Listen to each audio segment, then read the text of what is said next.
E drejta për të sinjalizuar përfshin të drejtën e individëve për të raportuar shkelje ligjore apo veprime të tjera të dëmshme.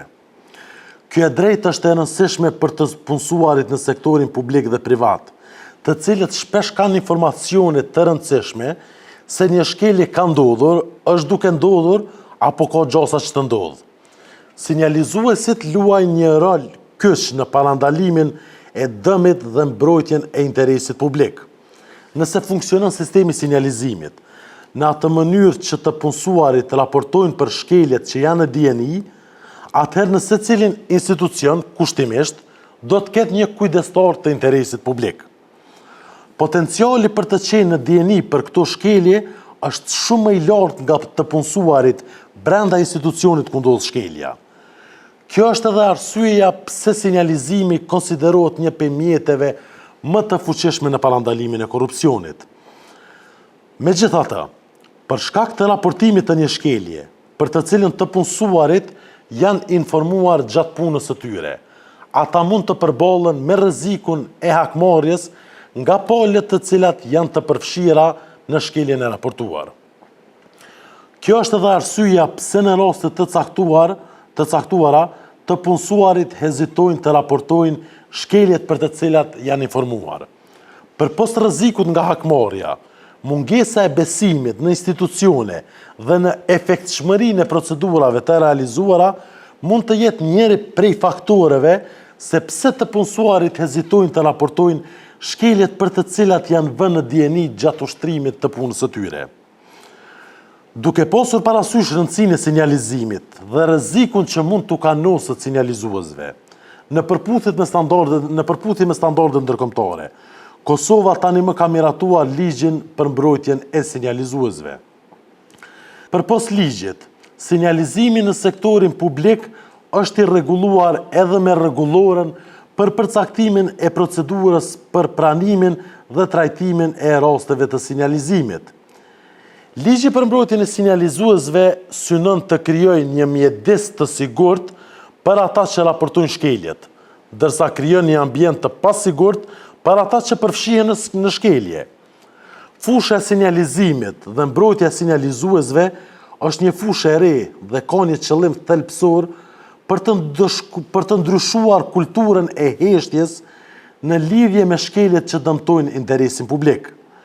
Ky ligj konsiderohet si një prej ligjeve kryesore, të cilat synojnë të parandalojnë dhe luftojnë korrupsionin. Personit i cili raporton shkelje në interes publik i ofrohet mbrojtje nga veprimet hakmarrëse të cilat vijnë si rezultat të raportimit të bërë.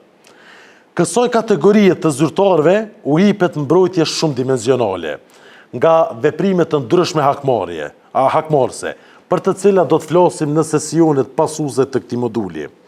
Por, cilat janë çështjet për të cilat një person mund të raportojë në mënyrë që të gëzojë mbrojtje ligjore nga veprimet hakmarrëse. Këtu nuk përfshihen vetëm shkeljet që kanë ndodhur, apo shkeljet të cilat janë duke ndodhur. Ligji për mbrojtjen e sinjalizuesve e parasheh po ashtu edhe kategorinë e shkeljeve të cilat pritet të ndodhin. Përkatësisht, sipas ligjit, raportimi dhe shpalosja në interes publik është e mbrojtur kur bëhet për shkak se shkelja është kryer, është duke u kryer apo ka gjasa të kryet. Në rastet kur personi ka dështuar apo është duke dështuar apo ka gjasa të dështoj, të përmbush në ndonjë detyrim ligjor. Ka ndodhur, është duke ndodhur ose ka gjasa të ndodh keq administrimi i drejtësisë. Shëndeti apo siguria e individit është e rrezikuar, është duke u rrezikuar apo ka gjasa të rrezikohet. Mjedisi është dëmtuar, është duke u dëmtuar apo ka gjasa të dëmtohet. Ka pasur keqpërdorim të detyrës zyrtare apo autoritetit zyrtar, të parave publike ose resurseve të një institucioni publik. Si në situatat kur kjo ka ndodhur, është duke ndodhur apo edhe ka gjasa që të ndodhë. Një veprim apo mos veprim nga ose në emër të institucionit publik është diskriminues, shtypës, kryet nga pakujdesia apo përbën keq menaxhim të rënd. Informacioni që synon të tregojë ndonjë nga çështjet që bie në ndonjë nga nën paragrafët e mësepërm, ka qenë është ose ka gjosa të jetë fshehur apo shkatruar. Personi cili raporton ndonjë prej këtyre shkeljeve konsiderohet sinjalizues. Sipas ligjit, sinjalizues është secili person i cili raporton ose shpalos informacione për një kërcënim apo cënim të interesit publik në kontekstin e marrëdhënies së vet të punës në sektorin publik apo privat. Por, kush mund të raportoj shkelje në cilësinë e sinjalizuesit? Secili person në kontekst të marrëdhënies së punës, në sektorin publik ose privat, përfshirë edhe sektorin jo qeveritar, ka të drejtën të raportoj shkeljet. Personi në kontekst të marrëdhënies së punës, përfshin çdo person që aktualisht është ose ka qenë në një marrëdhënie pune, pavarësisht nga natyra, kozgjatja, ose paga ose marrëdhënia e punës.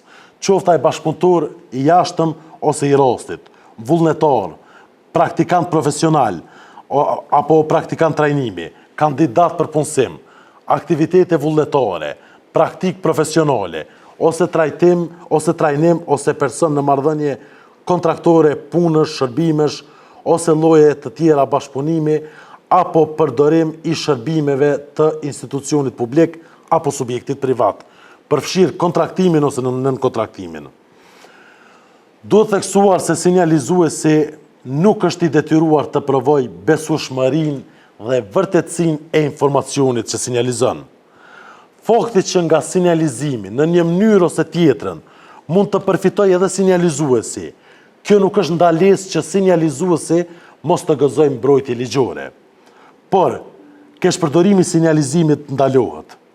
Keqpërdorimi i sinjalizimit përfshin në rastet kur sinjalizimi nuk është kryer për arsyet e përcaktuara me ligj, apo rastet kur raportimi ose zbulimi kryhet në bazë të fakteve, informacioneve ose dokumenteve të ofruara në lidhje me dispozitat e ofrimit të ndihmës juridike, apo në rastet kur sinjalizuesi raporton ose zbulon informacionin që ai ose ajo ka pasur ose mund të kishte dieni se e di që është i rrem. Në përputhje me ligjin, mbrojtja e sinjalizuesve nuk jepet në rastet kur sinjalizuesi raporton ose zbulon informacion që e di ose do mund të kishte dieni se këto informacione janë të rreme.